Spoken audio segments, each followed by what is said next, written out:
দিনরাত ২৪ ঘন্টাও যদি আমি আমার সংসারের কাজ করি, তাও আমার মনে হয় না যে আমার কষ্ট হচ্ছে। তো আমি সবসময় আমার কাজগুলো আমার মতো করে করার চেষ্টা করি। আর হচ্ছে একটা কথা কি, যে কাজ যেহেতু আমাকেই করতে হবে, তো বসে থেকে লাভ কি? যখনই সময় পাই তখনই আমি আমার কাজগুলো করে ফেলি। আসসালামু আলাইকুম, খুশবুপু রান্না করে সবাইকে জানাচ্ছি সাদর সম্ভাষণ। আমার এই ভিডিওটি ছিল কয়েকদিন আগের করা, তো আসলে সব কিছু রেডি করে রেখেছিলাম, কিন্তু ভয়েস দেওয়ার সময় হচ্ছিল না দেখে ভিডিওটি আমি আপলোড করতে পারিনি। বেশ কয়েকদিন ধরে বাসায় অনেক কিছু বাজার শেষ হয়ে গিয়েছিল, তো 2-3 দিন আগে আমি এই বাজারগুলো নিয়ে আসছিলাম। তো বাজারগুলো নিয়ে আসার পরে সব ভিডিও করে আসলে সব কিছু রেডি করে রাখছিলাম। ওই যে বললাম, ভয়েস দিতে একটু সময় লাগছিল দেখে আমি আর ভিডিওটি আপলোড করতে পারিনি। তো বাসায় বাজারগুলো নিয়ে আসছি সন্ধ্যার সময়। তো বাজারগুলো নিয়ে আসতে আসতে যেহেতু সন্ধ্যা হয়ে গিয়েছিল, তো সাথে সাথে আমি আর গুছিয়ে রাখতে পারিনি।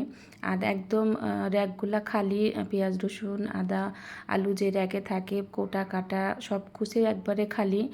এমনকি হচ্ছে কাপড় ধোয়া পাউডার থেকে শুরু করে আমার হচ্ছে প্লেট বাটি ধোয়া ভীম বার পর্যন্ত শেষ হয়ে গিয়েছে।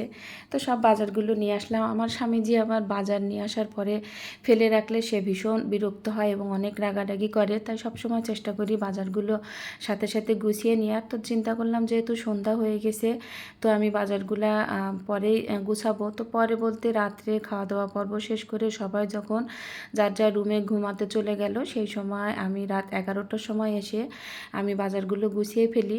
তো যেহেতু ডিব্বা ডাব্বা কৌটা কাটাগুলো একবারেই খালি হয়ে গিয়েছিল, তো আমি এক এক করে সমস্ত কৌটাগুলায় সব যার যার জিনিস যার যার জায়গায় যার যার কৌটার মধ্যে রেখে দিচ্ছি। চিনি আমার বাসায় প্রচুর লাগে, তো আমি যখন চিনির কেনার কথা বললাম আমার স্বামীজিকে, সে বলল চিনি কিনলেই তুমি এটা সেটা বানিয়ে চিনিগুলা শেষ করে ফেলবে।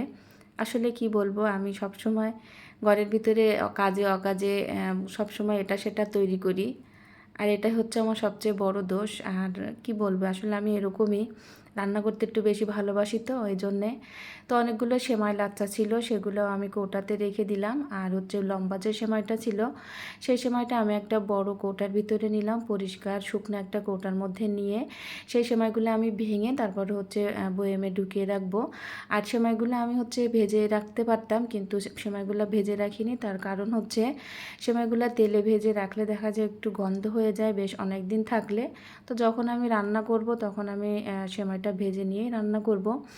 তো লবণ নিয়ে আসা হয়েছিল, লবণটাও আমি বয়েমে ঢেলে নিলাম। কিছু ডিম নিয়ে আসা হয়েছিল, ডিমটা আমি বক্সে ভরে ফ্রিজে উঠিয়ে রাখবো। তারপরে হচ্ছে চাউল শেষ হয়নি, চাউল আছে, তারপরেও হচ্ছে আমি চাউলের বস্তা 2টা নিয়ে আসছি, ড্রামে ঢেলে দিব। তো এখানে এই যে পেঁয়াজ রসুন আলু আদা এগুলো আমি রেখে উঠিয়ে দিলাম। তো এক এক করে আমার কিন্তু গুছানো কাজটা হয়ে গিয়েছে। আর যেহেতু স্বামীজি পছন্দ করে না বাজারগুলো ফেলে রাখা, তার কারণে হচ্ছে আমি রাতের মধ্যে সব কাজগুলো সেরে ফেলছি। আর রাত্রিবেলা কাজ করতে আমার সবসময় একটু বেশিই ভালো লাগে।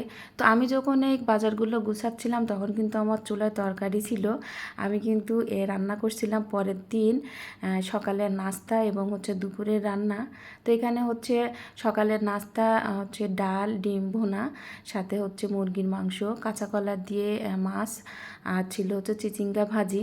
তো সকালে না রুটিটাও আমি একবারে রেডি করে নিচ্ছি, আর রাত্রের খাওয়ার প্লেটগুলো সব সিংয়ের মধ্যে পড়ে আছে। আর রান্না করতে গেলে একা হাতে সবটা করতে গেলে কিন্তু রান্নাঘরটা অসম্ভব অগোছালো এবং অপরিষ্কার হয়ে থাকে। আর যেহেতু একটার পর একটা কাজ করছি, তাই রান্নাঘরটা আমি বেশি পরিষ্কার করে রাখতে পারতেছিলাম না। তো যাই হোক, এক সময় দেখা গেল যে রান্না কাজ সব কমপ্লিট হয়ে গেছে ওয়াশিং মেশিনে। এই কাজের ফাঁকেও আমি হচ্ছে ওয়াশিং মেশিনে কাপড় দিয়েছিলাম, সে কাপড়গুলোও হয়ে গিয়েছে। আর রান্না করা খাবারগুলো সব ডাইনিং টেবিলে রেখে আমি সুন্দর করে ঘরটা ঝাড়ু দিয়ে তারপরে হচ্ছে ঘরটা মুছে নিলাম। হয়তো বলবেন এত রাত্রে ঘর মোছার কী দরকার। আসলে আমার তো দোতলা এবং তিনতলার ডুপ্লেক্স বাসা, তো একদিনে দোতলা এবং তিনতলাটা মোছা সম্ভব হয়ে ওঠে না, অনেকটা কষ্ট হয়ে যায়। আর রাত্রেবেলা ঘরটা মুছে রাখলে দেখা যায় যে দোতলায় আমার প্রচুর চাপ থাকে, যেমন দোতলায় সবাই এসে বসে, দোতলায় হচ্ছে সবাই হাঁটাচলা করে, এই জন্য আমি রাত্রেবেলা দোতলাটা মুছিয়ে রাখার চেষ্টা করি। তো এই যে রাত্রিবেলা দোতলা মোছার পরে যে সমস্ত ঘর পরিষ্কার করে নিয়ে তখন প্রায় রাত 2টা 15 বাজে। তো তো আমি দরজাটাও লক করে দিলাম। আর দোতলা রাত্রিবেলা মুছলে দেখা যায় হাঁটাহাঁটি কেউ করে না, আর বিরক্তও লাগে না। কষ্ট করে ঘর মোছার পরে কেউ হাঁটাচলা করলে অনেক বেশি কষ্ট লাগে। আর পরের দিন যেহেতু আমার রান্নার আর ঝামেলা নাই, তাই দেখা যাচ্ছে যে আমি খুব রিল্যাক্সে যে কোনো একটা সময় দিনের বেলা আমি তিনতলাটা মুছে নিতে পারবো। আমি সব সময় আমার ভিডিওতে আমার সংসারের কাজকাম রান্নাবাড়া এগুলো দিয়েই আসলে আমি ভিডিও করার চেষ্টা করি। আমার ভিডিওটি যদি আপনাদের ভালো লাগে অবশ্যই কিন্তু লাইক, কমেন্ট এবং শেয়ার করবেন।